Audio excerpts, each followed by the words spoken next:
what can the government do about, you mentioned the illegal gun, because you think that's a solution to that? Or are you saying that people that are legally allowed to carry a weapon should carry a weapon, but those that are not legally allowed shouldn't?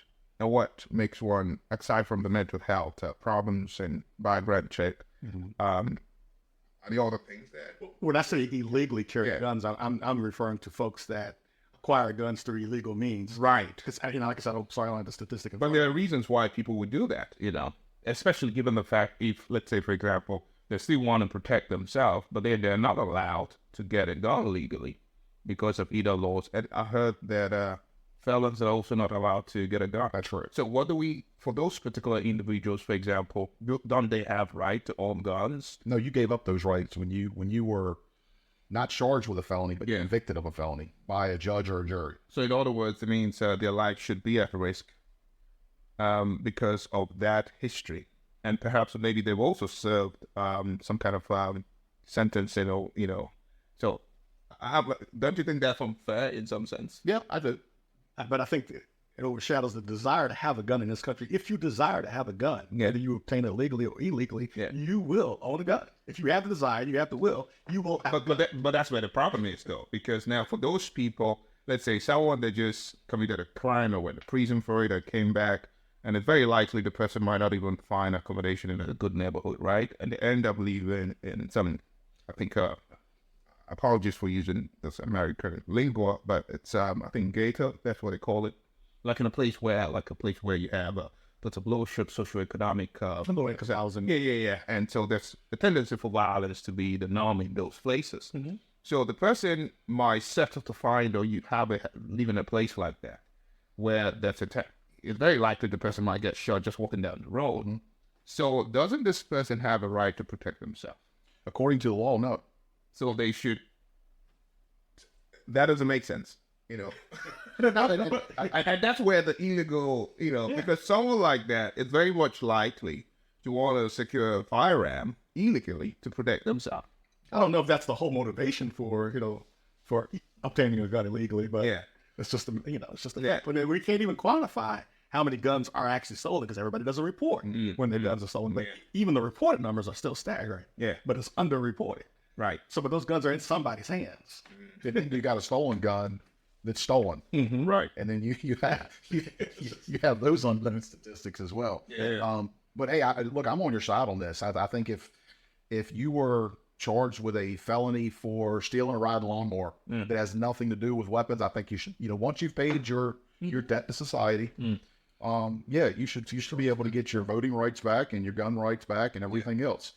That's just my opinion. Now, if you use the weapon to carjack somebody, to rob somebody, to maim somebody, and all of a sudden you paid your debt to society, I'm sorry, you gave that up. Okay. And in other words, you also gave up your right to kind of defend yourself. Well, to Kevin's point, he said it best. Whether it's illegally or legally, if that person wants to acquire a weapon, he or she's going to do that. Now, but in those circumstances, if I'm a felon, I'm probably going to take my chances. Right? Yeah, absolutely. But I also believe in those crimes that you named, if you're caught with a gun illegally, then you'll never get rights back. So even if you could obtain a gun legally, but you own one illegally and you get caught with that gun on a traffic stop, you should lose your rights. Why are we having this discussion? Like, this is common sense stuff. Right? No, but I'm also thinking about from a fair, trying to be fair to everyone, right? So that everyone have that right to protect themselves. Because it sounds like what we're saying is that essentially for those that have perpetrated some kind of crime and served, government sentence and did their time, and when they return to the society, they don't have a right to defend themselves. You can defend yourself, just won't be able to do it with firearm. Yeah, but then in situations where that's what's required, and so it means that it just doesn't make sense. Yeah, and we talked about the felony in general. Yeah, and then I made a remark about stealing a lawnmower that's the value, and then the forcible felonies that we talked about. Right. I'm sure somebody at home is probably going, "Hey, what about this? Hey, put them in the comments. We would and we'll cover that. We would love to go down that road too." And I'm sure somebody at home is probably going, "Hey, what about this?" And we can come back and talk about it. Say, you know what, this person's right. Let's speak about that. I don't even like the word gun control. I don't even like that saying. Not the word, but just that saying of gun control. It just sounds like they're trying to put restrictions on you. It's more gun awareness, whether it's good, bad, indifferent, whatever. But I think if you're talking about the safety, how to properly use it, know when to use it, it's an opinion. You mentioned earlier, I think you asked the question of the person who can carry, should they carry? That's up to that person. But if you shouldn't carry, that's up to that person too. Right. Now you've got to. But of course, actually, there's consequences. Yeah. That's. Do you think that there'll be a time in this country when there'll be a national conversation? I know it's already going on, but not to the point where there are significant policy changes, where there'll be a national conversation and move towards actually disbanding the use of guns. You think it will happen, let's say, in the next 50 years from now? I don't see it.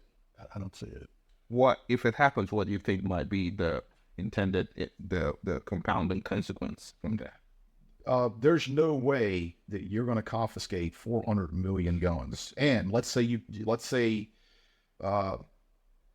the Congress passes that law. Yeah. Tell me a law enforcement agency that's going to enforce that.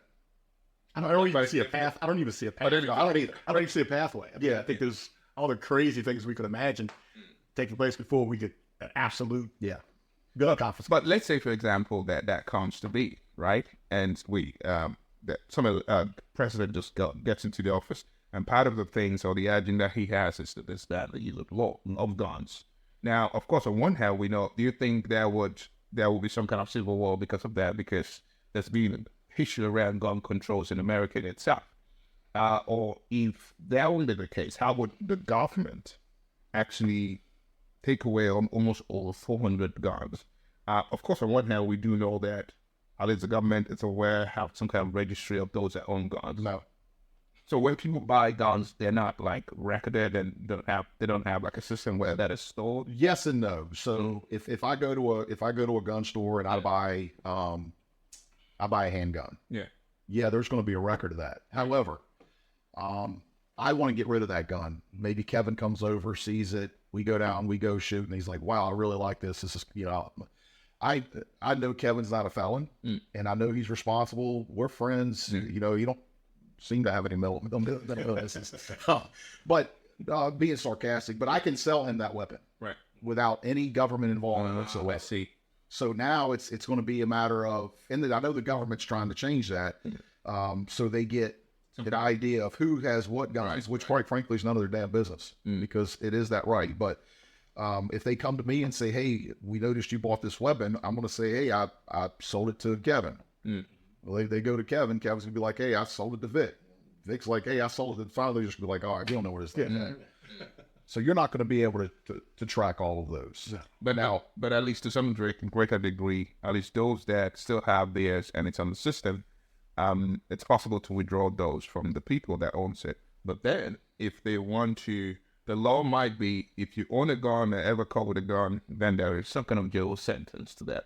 Do you think that will discourage people from using a gun if the government decide to go that route? No, because again, the government is always this paper tigers, right? They're big and mean, but what they're saying is, hey, this is now law.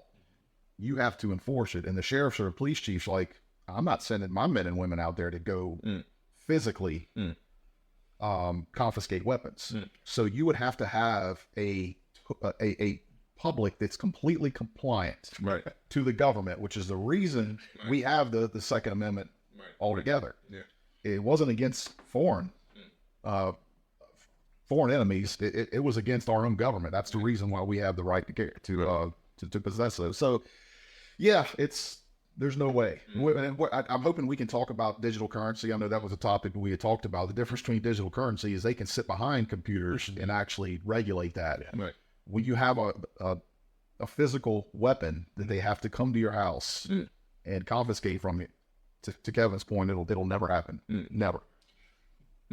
That's an interesting one. I would like to know what you think. Do you think there'll be a time in American history where, there's a new law banning guns? And what do you think that will look like? And what do you think might be the consequences to doing that?